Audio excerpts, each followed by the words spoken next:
राम राम राम हरे हरे गोविंद बोलो हरि गोपाल हो। आज हम श्रीमद् भागवतम के 10वें स्कंद का पेज 457 पढ़ने जा रहे हैं।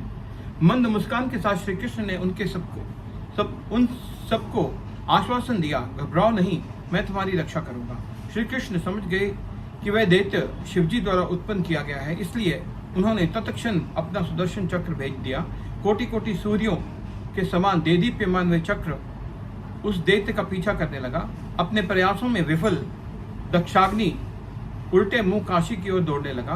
काले जादू के नियम अनुसार यदि शत्रु का वध करने के लिए छोड़ा गया मंत्र अपना कार्य करने में निष्फल हो जाता है तो वह उस व्यक्ति को मार डालता है जिसने उसे छोड़ा हो।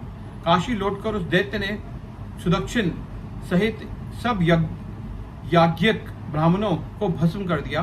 दक्षाग्नि का पीछा करते हुए सुदर्शन चक्र ने काशी में प्रवेश किया और देखते देखते पूरी नगरी को जलाकर राख कर दिया। बलराम जी द्वारा द्विविद का वध 10वां स्कंद। भगवान राम के समय महाराज सुग्रीव की सेना में मैंद का भाई द्विविद नामक एक वानर था। बाद में नरकासुर की बुरी संगत में वह असुर बन गया।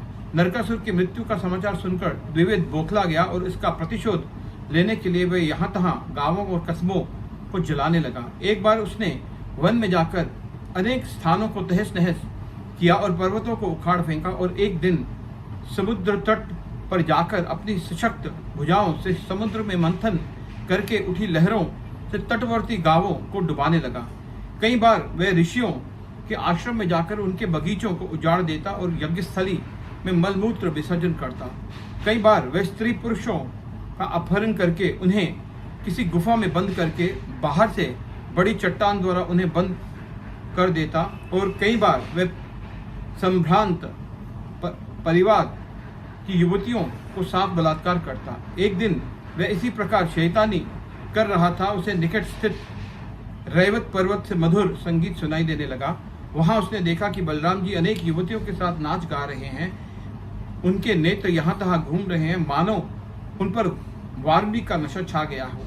वह दुष्ट द्विविद एक वृक्ष पर जा चढ़ा और उसकी उस एक शाखा से दूसरी पर कूदते फांदते हुए किलकिला की घिनौनी आवाज निकालकर बलराम जी को उद्विग्न करने लगा। तब वह गोरिल्ला उन युवतियों के सामने आया और विभिन्न मुद्राएं दिखाने लगा।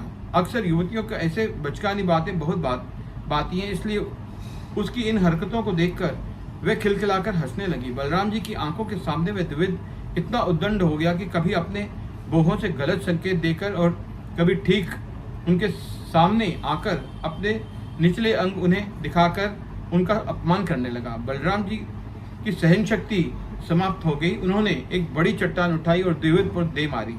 उसके वार से बचते हुए उस दुष्ट ने बलराम जी का अपमान करने के लिए उनकी वारुणी का पात्र झपट लिया। वारुणी पीकर द्विविद ने उस मटके को तोड़ दिया। वह हंसते हुए बलराम जी पर व्यंग कसने लगा और उनके एवं गोपियों के बहुमूल्य वस्त्र को खींचने लगा। उसे पूरा विश्वास था कि बलराम जी उसका कुछ नहीं बिगाड़ पाएंगे। उस दुराचारी की धृष्टता को देखकर बलराम जी ने उसे मारने के लिए अपनी गदा उठा ली।